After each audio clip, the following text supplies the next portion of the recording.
você já sentiu que estava perdido sem saber seu lugar? Oi, gente. Boa tarde. Hoje eu vou conversar com uma cliente.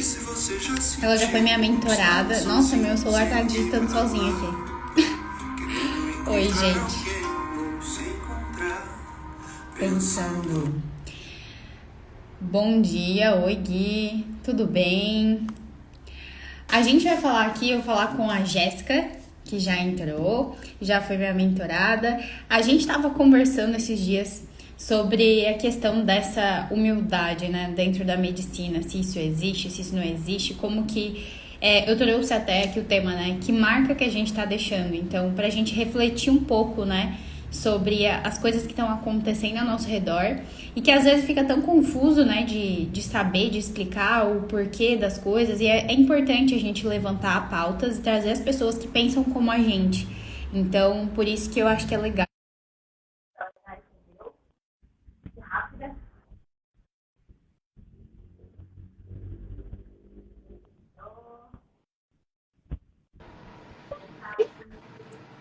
Oi. Peraí. Não tá me ouvindo? Agora sim. Oi? Agora sim, agora sim. Se tiver ruim, eu boto o fone.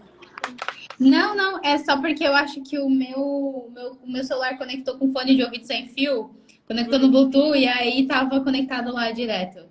Mas bora lá. Deixa eu só abrir aqui, eu acho que eu tava falando contigo, achei. Então já é. Vamos conversar com o pessoal. Primeiro se apresenta aí, por favor, conte aí o que você faz. Bora mandar no aviãozinho essa live, que o assunto é bem importante. A gente precisa falar sobre isso. Sim. Se apresente aí pra galera. Então, oi, pessoal. Meu nome é Jéssica. Então, até falou, eu fui mentorada por ela.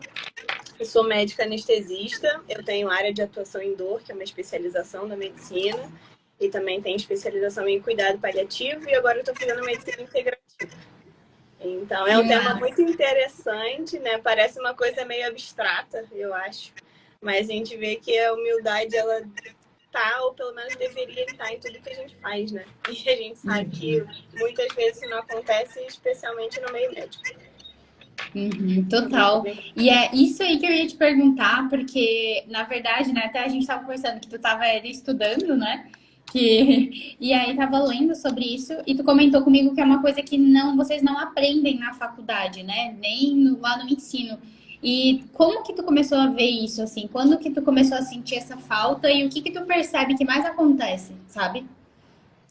Então, eu acho que, na verdade, na faculdade como um todo, a gente é ensinado a pensar de uma maneira meio dentro da caixinha. Então, o professor fala aquilo, você aceita aquele conteúdo e você não consegue, às vezes, você não aprende a pensar muito fora disso. E eu acho que o modelo da medicina, onde o médico ele tem o conhecimento e o paciente ele recebe o conhecimento, isso a gente chama de um modelo paternalista, que é, né, até modelo paternalista de sociedade. Então, eu falo, eu imponho e a pessoa aceita. E a gente já sabe que esse modelo da medicina ele não é o ideal, porque o paciente ele precisa ser agente no próprio tratamento. Só que muitas vezes isso esbarra na própria postura do médico. Porque para o médico aceitar que o paciente tem gerência sobre o seu tratamento, ele tem que aceitar que ele não tem todas as respostas. Que alguém vai decidir melhor do que ele. E quem vai decidir melhor o tratamento que não o próprio paciente? Então, isso é a autonomia do paciente. Então, assim, muitas vezes na faculdade a gente vê uma briga de ego e de quem manda mais, quem tem mais título, quem é mais importante. E essa briga de ego acaba escondendo, ou pelo menos assim, deixando de colocar em evidência a parte mais importante do cuidado, que é o paciente. Então, na verdade, não interessa se o médico tem mais aulas, mais títulos, mais cursos, mas quem vai saber o que é melhor para si é o paciente, óbvio que orientado, bem instruído. É uma decisão compartilhada que a gente chama. Então, eu apresento as opções de tratamento, acho que tem essa opção, essa opção, essa opção, isso seria mais indicado para o caso tal, tal, tal, mas é a pessoa que tem a escolha final. E não aquilo de, ó, você tem que fazer isso e pronto. Porque isso a gente sabe que não funciona mais, ainda mais agora, né, com a internet, doutor Google, que todo mundo acha que sabe tudo.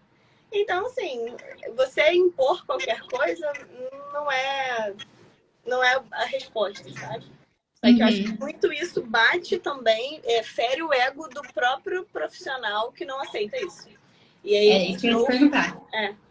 E a gente ouve muito aquilo de tipo, ai, que paciente chato, ele tá questionando minha conduta.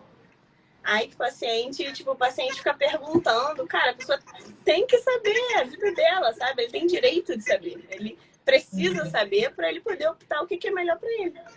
E hoje os médicos enxergam isso como se é um paciente questionador, é um paciente difícil, é um paciente chato, um paciente queixoso. E, na verdade, a pessoa está no direito dela. E eu achei muito interessante que tu compartilhou, o que me chamou a atenção, e que até depois falou que de repente eu confundi, daí é bom que tu já pode até me corrigir. O que me chamou a atenção foi que tu tinha passado alguma coisa, assim, que iria ser feita uma cirurgia, só que não foi feita a cirurgia, né? Depois no final. Aí era isso que eu tinha olhado, assim, que me chamou muito a atenção, tipo, o motivo de não ter sido feita, e que normalmente o médico tá tão interessado nisso, né? De tipo, vou faturar em cima da cirurgia, vou faturar mais em cima disso, então eu vou fazer porque eu sei que vai ser melhor para mim. Mas não pensa nesse outro lado, que é onde a gente entra com a questão da humildade, né? Se realmente a pessoa precisa daquela cirurgia, se realmente a pessoa precisa de tudo aquilo, ou, né, a pessoa só tá jogando, empurrando algo para ela faturar mais, né? Isso me chamou muita atenção. Foi isso mesmo? Eu só me corrigi. Isso, Então, nesse dia eu tinha comentado sobre um livro, que é um livro de um neurocirurgião, e que é muito interessante, que ele tem uma frase, né, que ele fala que você precisa de 3 anos para saber fazer uma cirurgia, aprender como fazer, e 30 anos para aprender quando não fazer. E que você aprender quando você não deve indicar um procedimento é muito mais difícil. Então, assim, na faculdade, a gente está querendo fazer procedimento. A gente quer pegar a mão de procedimento. Como é que eu vou fazer uma intubação? Vou pegar uma veia, vou fazer uma punção, vou fazer uma cirurgia, vou fazer um monte de coisa. E na residência a gente aprende muito isso, assim. Então, na residência a gente quer cada vez mais destreza manual, sabe? Fazer muitos procedimentos como isso fosse querer dizer que eu tenho mais habilidade, que eu tenho mais técnica, que eu seja um profissional melhor. E não é. Então, na verdade, você saber quando você não indicar ou que não vai ter benefício para aquele paciente é muito mais difícil,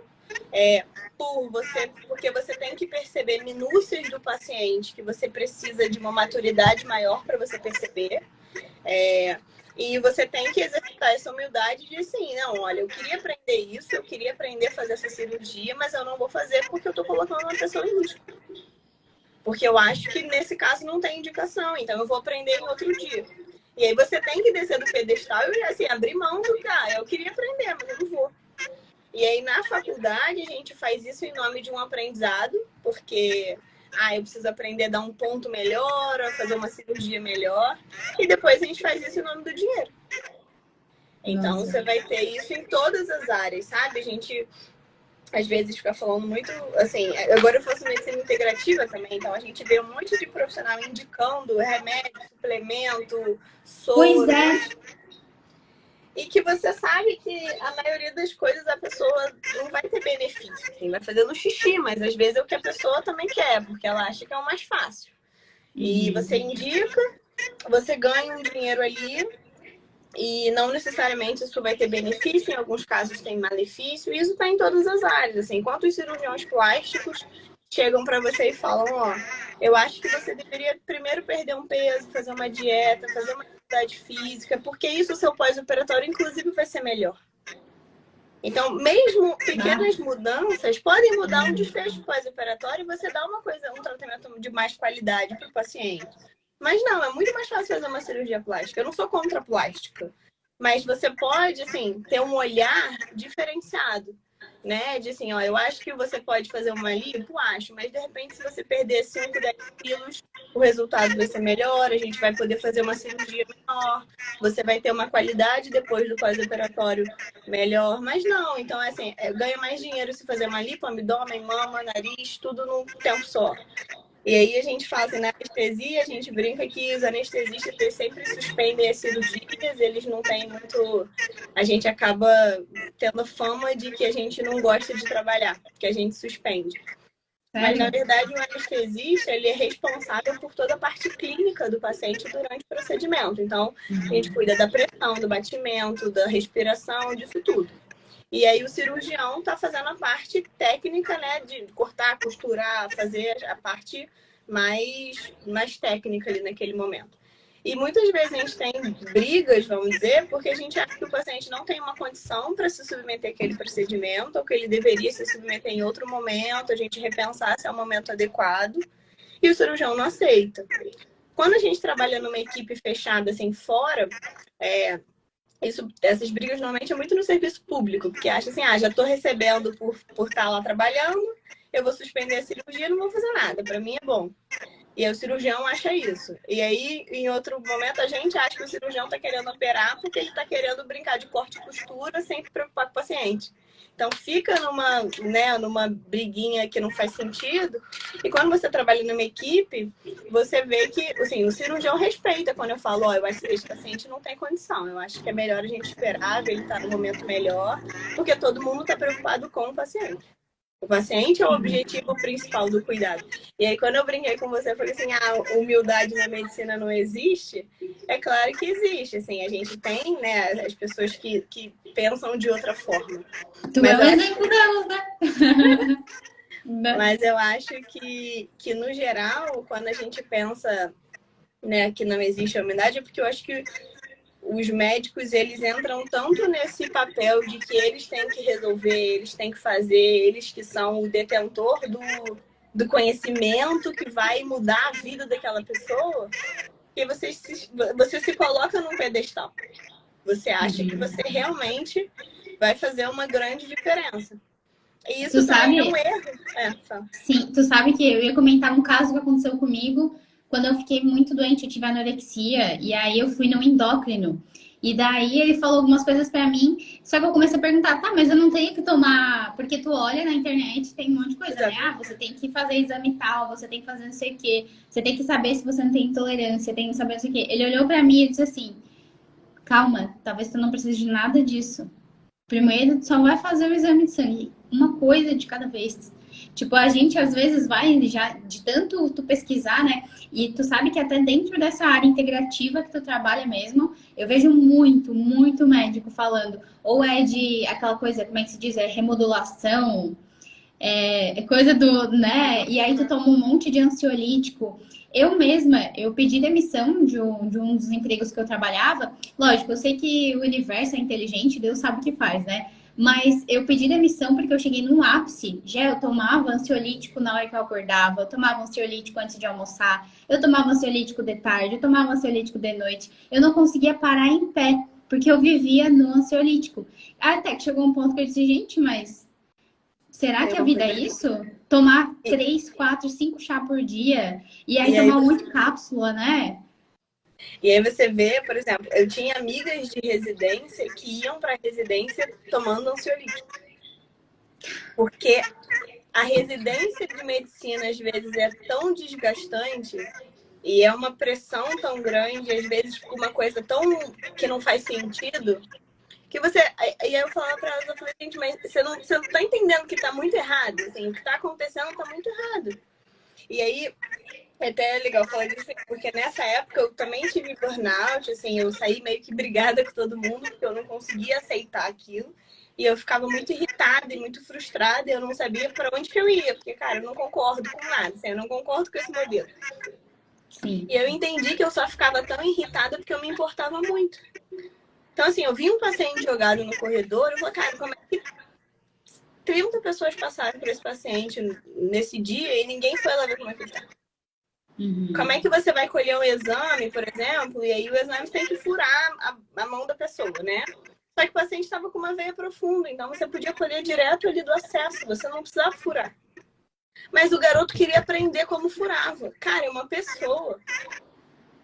Sabe, ele vai aprender em alguém que não tem um acesso profundo, que de fato vai ter que furar. Mas uma pessoa que já tem ali, que ele pode colher dessa forma, uma pessoa que já está sensível daquela maneira, não tem necessidade de fazer uma coisa que vai causar mais dor, entendeu? Mais dano. E aí também nesse dia a gente começou, que eu mostrei minha tatuagem, eu vi até de blusa, que é o não fazer mal, né? Que é um dos princípios da bioética, da medicina. Então seria o princípio mais importante, que é justamente isso, a gente pensar em não fazer mal para o outro. Eu não fazer mal, eu deixar de fazer às vezes alguma coisa, é muito mais importante do que fazer. Porque Nossa, tudo que a gente faz tem risco, né? Qualquer tratamento que eu vá fazer para alguém, eu tenho risco, tenho risco de efeito colateral, eu tenho risco do paciente tomar aquilo ali e passar mal por outra coisa e achar que é do remédio, eu tenho risco de... Até quando eu peço exame de sangue, a gente fala isso hoje em dia muito, assim, não tem indicação de você fazer check-up de rotina para um monte de gente que não tem sintoma. Porque a chance de você fazer um exame falso positivo, que é um exame que vem uma alteração por erro de laboratório, que não tem erro. E aí você está tratando uma doença que nem existe. Olha como isso é grave. A gente acha assim, que a medicina ela é uma ciência exata, e ela não é. A gente conversou sobre isso. Então, assim, eu tive uma aula esse fim de semana, que foi semana passada, muito interessante, né, com um fisioterapeuta, e ele falava exatamente isso. Que a medicina é a ciência das incertezas. Você tenta diminuir a probabilidade de você estar errado. Então, eu faço um exame físico, eu colho a história do paciente, anamnese. Eu faço um exame no paciente físico. Daí, da anamnese do exame físico, eu penso, dentro desse pensamento, qual exame que eu preciso pedir de sangue, complementar, de imagem, que faça sentido, que vá mudar a minha conduta. Porque se é um exame que não vai mudar a minha conduta, não tem que ser pedido. Isso não é para poupar o plano de saúde, para não gastar mais dinheiro. É por boa prática, justamente por a gente saber que tem um monte de exame que vai dar falso positivo, só vai gerar mais insegurança e não vai mudar nada. Caramba. Então, e aí quando você faz, né, anamnese, exame físico e exame de imagem, aí você vai ter um diagnóstico possível na sua cabeça, ou opções de diagnósticos, e aí isso diminui a chance de você estar errado, mas você pode estar errado. Porque são pessoas, não é matemática, não é tipo, 1 mais 1 dá 2. Então tem N variáveis. Então, por exemplo, eu trabalho com dor. Dor é uma experiência completamente subjetiva. Dor sua não é a minha mesma dor, mesmo que eu tenha a mesma lesão que você. Então eu posso quebrar o braço no mesmo lugar. Se eu já tenho uma dor crônica, minha dor vai ser mais forte. Se você foi demitida do trabalho, a sua dor pode ser mais forte. Se você quebrou o braço com a sua mão direita, que é o que você usa para escrever, e esse é o seu meio de ganhar dinheiro, vai ser uma dor muito mais forte, porque aquela experiência para você vai ser diferente. Então, eu não posso falar, eu vou fazer um exame, vou fazer uma anamnese, vou ter um diagnóstico, e eu não posso tratar do mesmo jeito. Entendeu? Então, assim, eu posso até estar errado no meu diagnóstico, pode ser outro diagnóstico, outra doença, outra coisa assim. Só que até a gente admitir que a gente pode estar errado, a gente não admite. A gente Exato, aí é o ponto, né? Exatamente. Então, assim, na faculdade a gente aprende que medicina é 1 mais 1 dá 2. E não é. A gente vê um monte de teste que a gente sabe que, assim, existe uma probabilidade de um teste dar positivo. Só que essa probabilidade desse teste, né, que a gente viu muito isso no Covid, por exemplo. Então, eu vou fazer um exame que é muito sensível, então vai pegar Covid em todo mundo. Mas você tem que ter uma probabilidade daquele paciente ter uma doença.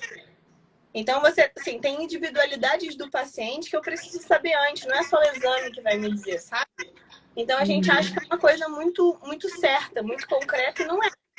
E aí, depois, quando você chega na vida real, para você ter uma ideia, por exemplo, eu faço um remédio para dor, dipirona.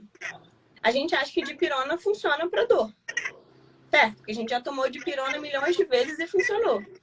Só que existe um número que chama número necessário para tratar, que é um número de tantas pessoas que eu tenho que dar dipirona para a dipirona poder funcionar. Ela não funciona para todo mundo, isso é uma média. vai ter gente que não vai funcionar. E vai ter gente que vai tomar um comprimido e vai achar incrível aquilo. E aí, quando eu prescrevo isso, eu tenho que saber disso. E às vezes o paciente acha que é culpa do médico também. Ah, você passou um remédio e não funcionou, então a culpa é sua. Mas não. O remédio não funciona para todo mundo. Tem gente que não metaboliza, tem gente que metaboliza rápido, tem gente que metaboliza lento. Tem gente que, sei lá por quê, a gente ainda não sabe. Tem muita coisa da medicina que a gente não descobre.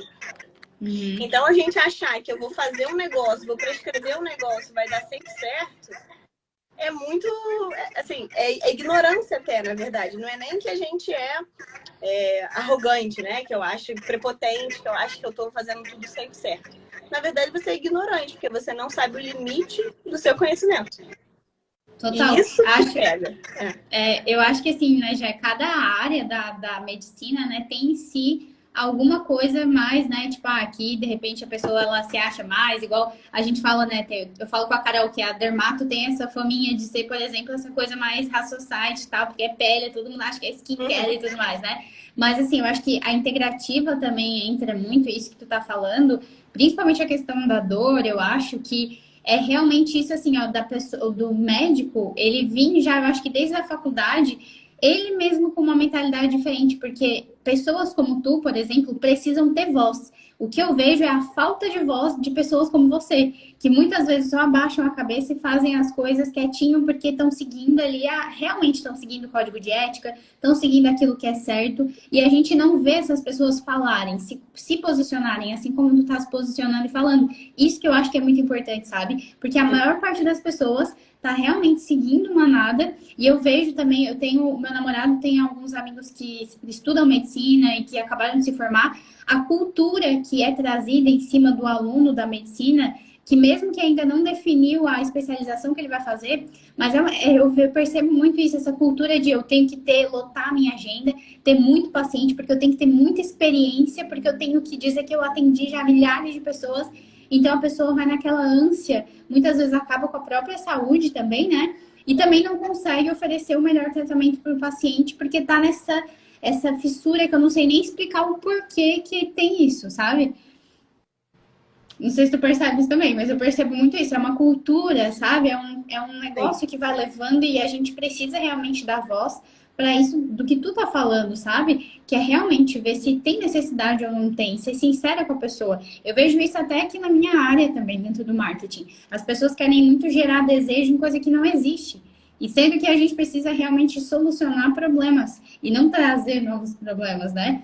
Acho que isso é uma coisa, é a mentalidade também que a pessoa dentro da medicina, trabalhando com saúde, precisa pensar, né? Eu não tô aqui para gerar uma nova necessidade, eu não tô aqui para chegar na pessoa e ficar fazendo coisas nela só para mim poder ter mais experiência, né? Eu acredito que tudo volta pra gente, né? E aí vem o lance, né? Teve alguma vez que tu teve alguma experiência, assim, de ter que dizer não pro paciente ou deixar de operar, não fazer? Várias vezes.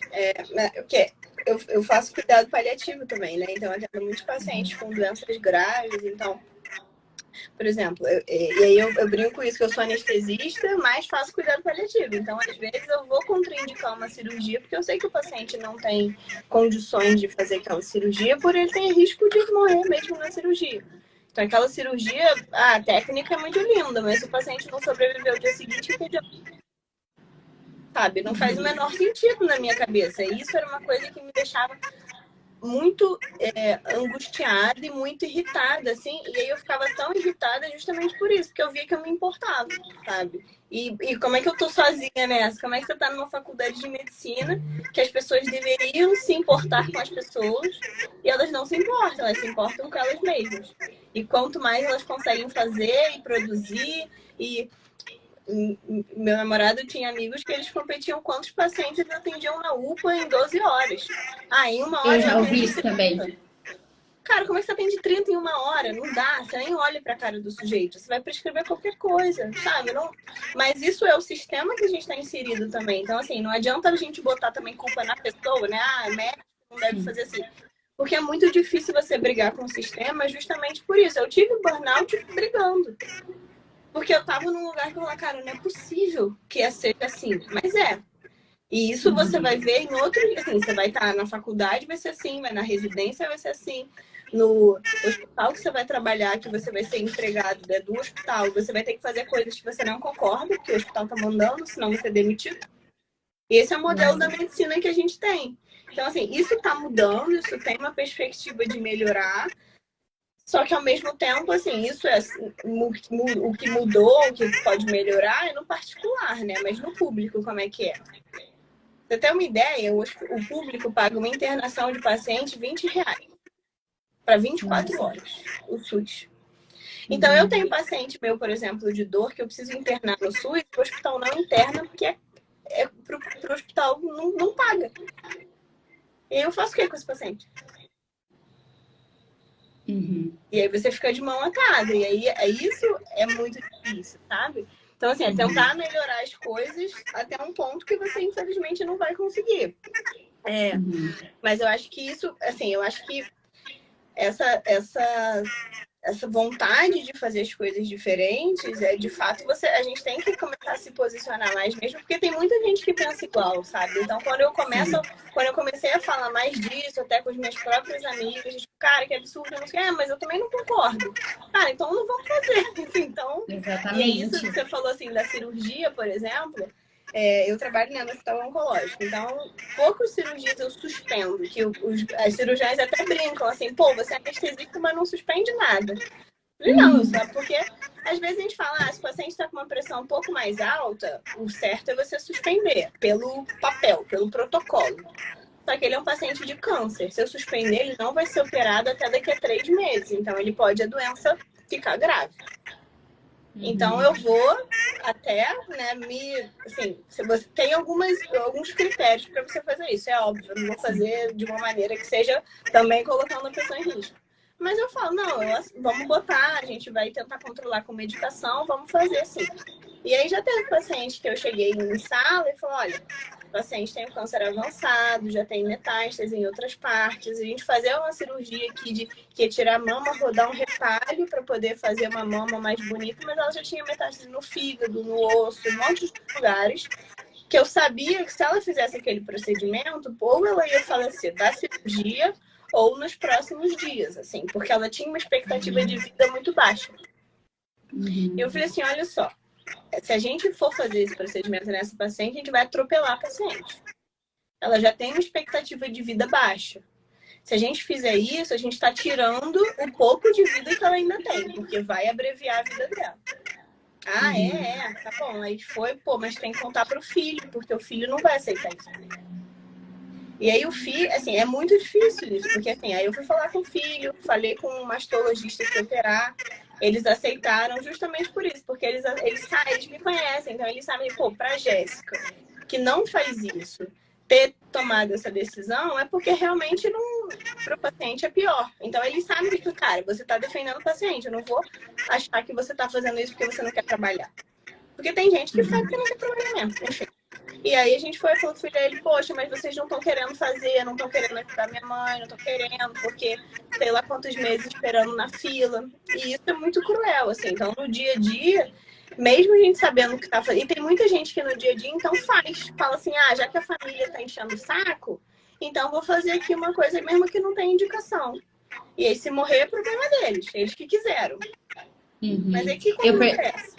Eu percebo muito essa falta de comunicação. Até eu acho que teve um dia que eu cheguei a comentar do que eu descobri, porque eu botei o silicone, né? Daí eu comecei a sentir um negócio estranho no peito e eu vi que era um ponto. E aí, coincidentemente, graças a Deus, eu tava lá com a Carol e daí ela tirou pra mim. Mas eu fiquei, assim, apavorada. Porque ele não falou pra mim que aquilo poderia acontecer. E nem me falou que eu não precisava me preocupar. Então, eu até comentei com ela a importância, né, de realmente o médico comunicar as coisas. E parece, assim, que existe uma... porque é bem o tema que a gente falou, a humildade mesmo. Parece que não existe isso, assim, de ter a paciência de explicar para a pessoa, ou até, como tu falou, de ouvir o que ela tem para dizer, né? Eu já cheguei em médico também, clínico geral, e falei as coisas que eu pensava, e quando ele me passou, eu questionei, e ele não quis me explicar. Ele simplesmente disse, não, é isso e pronto, tu vai lá tomar isso aqui porque é isso. Tu não tem que questionar o meu trabalho, a minha formação. Daí eu fiquei assim, gente, mas peraí. Mas tirar uma dúvida e questionar? exatamente, é a minha vida, né? Eu tô colocando um negócio pra dentro, então, assim, né? É uma coisa que eu vejo também realmente. Eu não sei se tu percebe, e o que tu pensa sobre isso, se isso é muito da geração mais antiga ou da geração nova que tá vindo agora, que faz isso, assim. Então, eu acho que isso é muito do que eu falei. A gente tem essa cultura da medicina paternalista de que o médico impõe e a pessoa aceita. E eu acho que com a geração atual e com o acesso que a gente tem às informações, isso não cabe mais. Porque as pessoas agora têm acesso, assim, eu vou para passar um remédio para você, você vai entrar no Google e vai ver qual é a indicação, qual é o efeito colateral, para que serve. E se você quiser, você não vai tomar. Então, assim, na minha prática, não existe eu prescrever um remédio sem explicar o que eu estou fazendo, qual é o meu objetivo com aquilo, qual é o efeito colateral esperado e qual é o. Assim, se tiver aquele efeito colateral, dá alternativas para aquilo. É assim que eu trabalho, porque eu sei que a pessoa vai procurar, porque eu procuro também. Entende? A gente tem acesso ao conhecimento. O conhecimento, você fala assim, uma faculdade de medicina. Qualquer um pode entrar num site e comprar um livro de medicina, um tratado e aprender. E vai ver Grey's Anatomy e vai achar que está formado. Então, antes você não tinha esse acesso às coisas. Então, antes podia ser uma coisa mais impositiva, sabe? Porque ninguém ia argumentar. E eu acho que isso é muito orgulho ferido mesmo, de falar assim, mas como é que alguém está achando que eu não sei o que eu estou fazendo? Só que a pessoa pergunta, ela não tá questionando você pessoalmente. E aí vem muito disso, da humildade mesmo e do ego, de você entender que, assim, a dúvida da pessoa não significa que você é um médico pior. Tá falando dela, que ela é uma pessoa curiosa, uma pessoa interessada, uma pessoa ativa no tratamento, uma pessoa, às vezes, até preocupada, ansiosa. Então, tem várias coisas que a gente pode ver. Quando é aquela pessoa, assim, que eu prescrevo um remédio, explico isso tudo. Eu falo, mas eu não posso morrer desse remédio? Mas você tem certeza? Mas não sei o quê. Mas, tipo, tem alguma outra coisa por trás? Você usa isso, inclusive, para você explicar melhor ainda o tratamento. Então, assim, por que você está com tanta dúvida? O que tá te dando medo? Assim, o que você quer saber? O que está por trás dessa pergunta? E não você chegar e falar assim, não, você está brigando comigo, você acha que eu não sei o que eu estou fazendo? Que é isso que eu mais ouço, assim, do médico, né, dar aquela voadora e, se você não quer fazer, problema seu, não vai ficar boa. Que é e isso é muito. Isso para mim não faz sentido, assim. Eu já passei também por esse tipo de profissional, sabe? Mas eu acho que é um pouco dos dois, é um pouco da cultura da medicina, né? Esse tipo de medicina. E acho que é um pouco dessa geração de agora que tem mais acesso ao conhecimento e vai questionar mesmo, né? Que o pessoal fica falando, os adolescentes de hoje em dia questionam tudo. Mas porque o conhecimento é muito mais livre. Então, de fato, você vai ser questionado. E aí você tem que ser muito seguro, né, do que você está fazendo para você poder lidar com esse questionamento, mas entendendo que o questionamento não está te ferindo a você, né? Não é uma coisa pessoal com você. É válido e a pessoa tem direito desse questionamento porque é a vida dela. Então. Mas isso e eu acho também. Não, pode falar. Não, eu falando assim, isso de remédio é muito. Isso é clássico, sabe? Então, por exemplo, eu trato dor. Tem muitos remédios que as pessoas usam para dor que tem medo de fazer. Então, morfina, meu Deus, por que eu tô fazendo isso? Ou às vezes eu prescrevo um remédio que é um antidepressivo que eu uso para dor. Porque modula o nível dos neurotransmissores, serotonina, bem-estar, felicidade, e isso modula a dor. Então, se eu prescrever para a pessoa esse remédio e não explicar o que eu estou fazendo, ela não vai tomar. Ou ela vai tomar. Vai se assustar. E aí, no primeiro efeito colateral que vai ter, porque eu sei que vai ter, porque 90% dos remédios dessa classe vão ter efeito colateral, vai ter, às vezes, enjoo, vai ter tremor, ou então vai ter sonolência, vai ter tonteira. Então, eu vou falar, eu quero que tome assim, vai ser antes de deitar, porque vai ter tonteira, você não vai levantar, entendeu? Por que eu tô fazendo? E a pessoa entende. E depois até os pacientes me mandam, falam assim, você falou que eu ia ter aquilo, eu nem tive. Falei, maravilha. Então, ou então assim, eu tive realmente enjoo, mas aí eu tomei o remédio de enjoo que você tinha prescrito e ficou tudo bem, depois passou e agora eu tô tomando remédio e tô sem dor. Então, assim, Isso, no cuidado paliativo, a gente fala muito disso quando a gente opta, por exemplo, por um tratamento, né? Um paciente que tem uma doença avançada que você vai fazer um tratamento específico para ele. Você tem a decisão compartilhada do tratamento.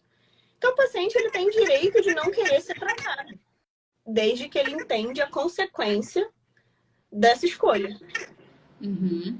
Sim. Então, a sua parte é você informar qual é o tratamento disponível, os tratamentos, e qual é a consequência caso ele não opte por aquele tratamento. Se ele, não quero ser tratado porque eu entendo que para mim isso não faz sentido, por qualquer razão que seja, e isso cabe só a ele, não cabe a você tentar, tipo, mudar a ideia dele sobre aquilo.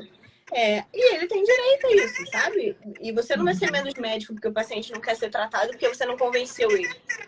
Uhum. É claro que se essa escolha está baseada no medo, cabe a você, como médico, tirar o medo. Então, eu não quero operar porque eu tenho medo de morrer na anestesia. Mas Tomar as por quê? rédeas do negócio, né? Mas por que você tem medo de morrer na anestesia? Porque eu vi que minha amiga morreu na anestesia. Mas isso foi há 30 anos, quando a gente não tinha monitor, a gente não tinha, eu vou ficar do seu lado o tempo todo, eu acompanho a respiração, não sei o que, não sei o que, não sei o que. Doutora, então tudo bem. E aí, isso é uma... Agora não, eu não quero operar porque eu entendi que meu tratamento, se eu operar, minha qualidade de vida vai ser muito pior, porque eu vou ficar internada e eu tenho pouco tempo de vida e eu quero aproveitar a minha vida. Beleza? Assim, justo. Sabe? Isso é autonomia, isso é dar a decisão para o paciente, mas você compartilhar com ele essa decisão. E não uma decisão unilateral de, você tem que fazer isso. Eu acho que isso não se sustenta mais, entendeu? Eu acho que isso dura agora e depois vai começar a ser cada vez e não adianta. Até porque, né, já eu acho que a pessoa que ela acaba sendo assim com o paciente, que eu acho que é legal da gente pensar, é que não é só a relação médico-paciente, é a relação médico-médico, né? Essa relação de bastidor. Tu percebe já a relação de um médico com o outro já nesse nível de competição, já nesse nível de querer ser melhor. Então, isso acaba refletindo em tudo, né? Tanto eu acho que na parte da relação do médico passar as coisas para o paciente e obrigar ele a fazer alguma coisa ou fazer só pelo bem próprio, como também com o outro médico ele simplesmente ignorar ou não levar em consideração que também é outro ser humano, que os dois estão crescendo, evoluindo juntos. Ou, enfim, eu acho que é esse lado humano mesmo, né? De, tipo, entender que cada um tem a sua personalidade, cada um tem o seu jeito de fazer, que existem limites também a serem dados entre um e outro. Eu acho legal, até a Carol vai fazer uma live com o Bruno Farnetano, eu acho o nome dele. Na terça-feira eles vão falar do lado bom da medicina, né? De fazer medicina. E eu achei legal eles falarem sobre isso, porque a gente percebe muito. Existe essas pessoas como você, eu acho sim, mas a gente precisa falar disso que acontece também, das pessoas simplesmente não se importarem também, né? De faltar isso. Então, eu acho que quanto mais ter gente falando, mais ter gente trazendo isso de, peraí, vamos saber dizer não quando tem que dizer não também.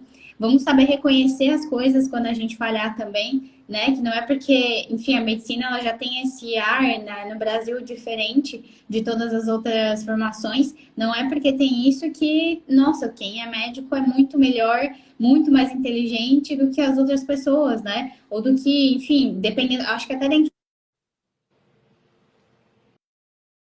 Ih, travou.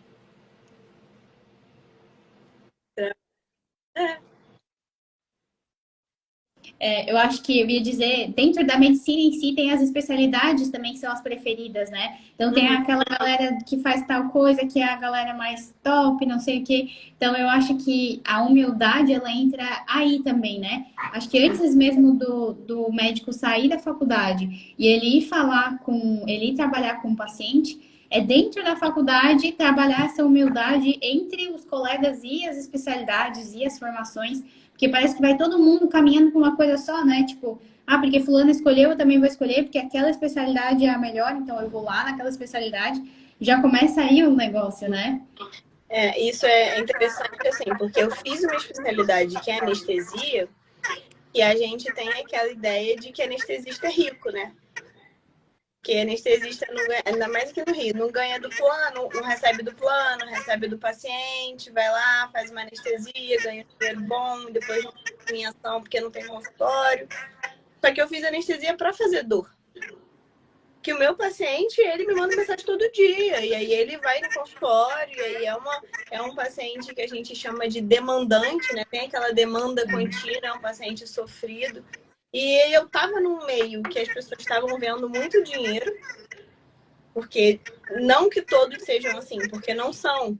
Só que a gente percebe que em algumas especialidades elas têm um objetivo diferente. E aí, até o pessoal da dermato, né, assim, falando da Carol, o que ela faz não é só estética, porque muita gente vai para estética porque dá dinheiro pro procedimento. E aí, quando você tá nesse ambiente, você sente aquele patinho feio, né? Tipo, cara, não é possível que eu sou a única pessoa que tô pensando diferente, mas não é. E aí, esse é o legal da internet, que você vai encontrar pessoas que pensam iguais a você, e você não sabia que eram tantas. Então, isso Total. também acaba sendo muito interessante. Então, assim, até né, agora que eu consigo trabalhar mais com dor, muito menos com anestesia, eu consigo estar perto de pessoas que pensam parecido comigo. E isso dá uma sensação muito boa, porque você vê que você não tá sozinho, sabe? Que tem muita gente assim também. Só que, de fato, é difícil remar contra a maré. Então, você acaba ficando né, oprimido naquela situação, porque ainda é um modelo de ensino e tudo. Isso eu não culpo, assim, os alunos, sabe? Nem, O não sistema, né, que a gente falou. porque, assim, realmente você aprende a você se afastar do paciente um pouco. Porque a gente não aprende na faculdade de medicina como a gente lida com as nossas próprias.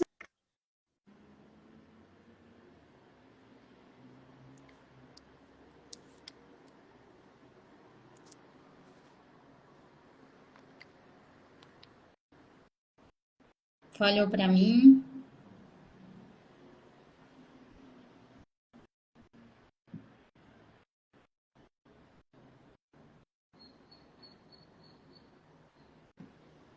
E agora, será que foi eu? Não foi? Foi a Jé que saiu.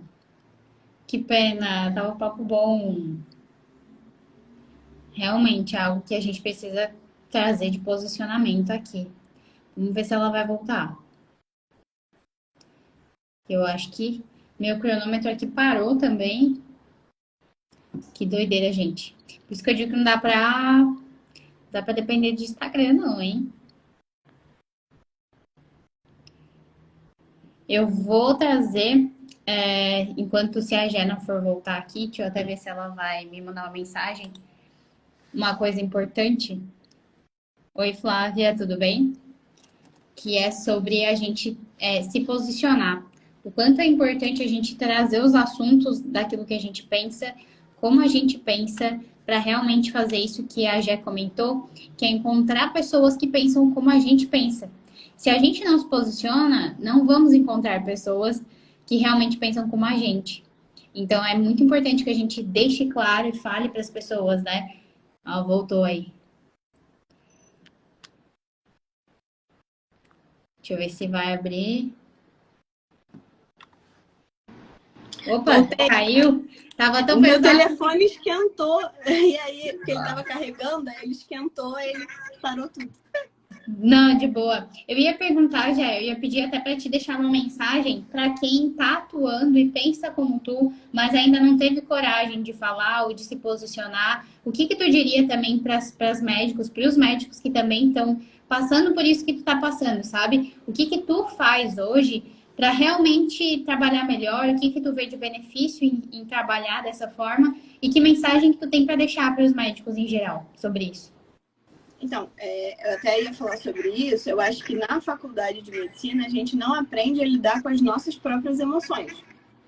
Então, assim, por exemplo, eu falo sempre isso, assim, na faculdade de psicologia, eles fazem um acompanhamento psicológico. Sim. Porque, inclusive, quando eles são psicólogos, eles têm que fazer esse acompanhamento. A gente, na medicina, é jogado solto. E você lida com pessoas em um momento de mais sofrimento delas. E você sofre junto. E o que eu vejo muito é assim, todo mundo entra na faculdade com aquela idealização de assim, eu quero ajudar, eu quero fazer o bem. E você assim, é esmagado pela faculdade, porque você perde sua vida social, você perde qualquer atividade de prazer que você tem fora, porque a carga horária é gigante, você vê pessoas sofrendo o tempo todo, e aí o nosso principal mecanismo é se afastar. Porque você não sabe lidar com aquilo. E aí você vai se proteger, e você vai se proteger se afastando. Então eu não acho nem que as pessoas são assim, indiferentes ou que elas são egoístas por mal, sabe? Mas eu acho que é um mecanismo de proteção que você encontra para aquilo. Porque a gente não tem... Assim, eu tinha poucas aulas. Na residência que eu tive uma aula sobre burnout, mas a gente não tinha aula de...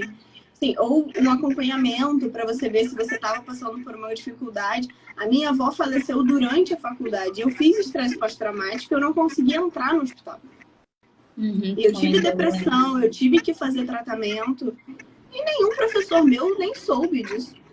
Eu pedi ajuda para uma professora minha da psicologia porque ela era psiquiatra. E ela é um amor, assim, ela era uma das poucas que tinham esse olhar diferente.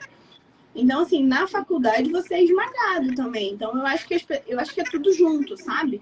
Eu acho que a gente é moldado para sair meio indiferente. Porque você não tem esse acompanhamento, esse acolhimento.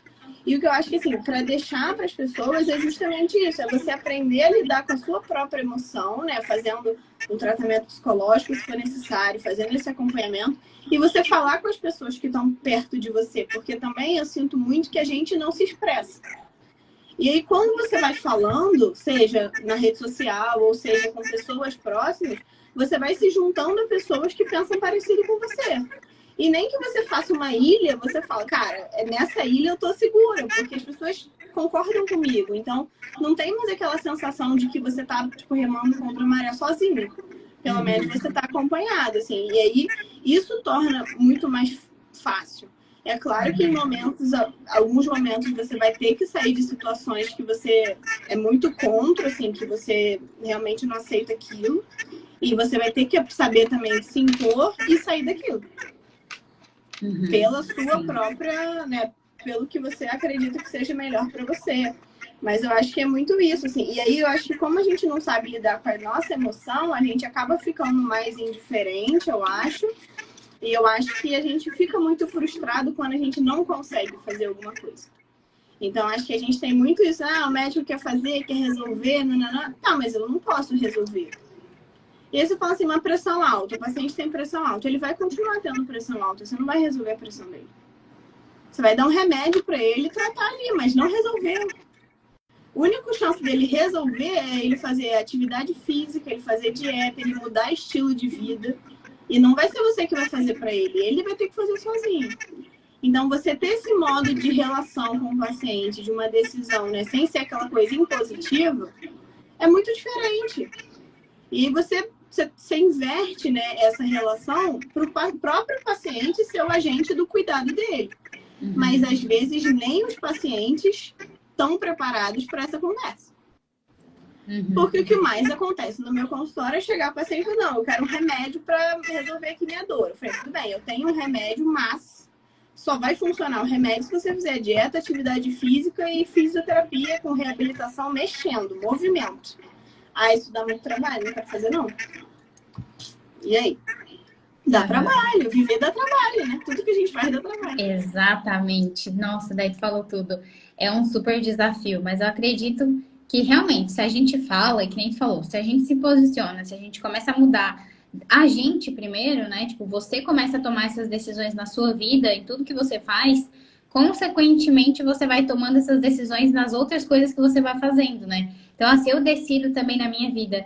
Se eu sei que para mim melhorar uma coisinha ali, eu vou ter que fazer tal coisa, e por mais que eu veja que é difícil, eu vou fazer, eu vou começar a trabalhar isso também com os outros, né? Quando eu estiver perto de uma pessoa, ou é o parceiro de trabalho, um médico também, eu vou falar para ele também a melhor posição ali, né? Eu vou, na hora que eu estiver com o meu paciente, eu também vou começar a pensar, não, mas peraí, para te dar aquele resultado, precisa passar por isso. E abrir mão, né? Do tipo, se eu não conseguir ajudar, ok, né? Se não der para passar disso, ok, porque a gente não é salvador da pátria, né? A gente não tem. A pessoa, se ela não quer receber aquela ajuda, também não tem como a gente querer salvar o mundo e querer que todo mundo tenha, né, a coisa da evolução. Eu quero acelerar a evolução de todo mundo e vou à força. às vezes não é o tempo da pessoa, ela vai ter que passar por aquilo, ela vai ter que tomar, às vezes, o remédio e ver que não vai fazer efeito e ver que tá tudo bem. Pelo menos a tua parte, eu acho que é importante, que foi a parte que tu fez. E obrigado por ter aceitado vir falar sobre isso, porque eu acho que é isso que é importante. Tipo, a tua parte tu tá fazendo. Aqui a gente tá deixando registrado essa tua maneira de pensar e como a gente também acha que é importante. Vai que começa a atrair pessoas que pensam da mesma forma e que um dia surge alguma coisa que possa ajudar, contribuir. Eu acho que é sobre isso. A gente comunicar para realmente juntar mais essas pessoas e, quem sabe, a gente mudar também essa maneira como as coisas são feitas, padronizadas, né? Gratidão, Jé, por ter participado. Tem mais alguma coisa para dizer? Não, obrigada pelo convite. Acho que a gente falou bastante, né? Qualquer coisa também tu já sabe, pode me mandar aí se a gente quiser discutir alguma coisa. Quem tiver alguma dúvida pode comentar também se estiver assistindo depois na gravação, que a Jé também pode responder, a gente conversa. E até logo, tá bom? Gratidão, Jé. Boa sexta, bom final de semana para todo mundo. A gente se fala.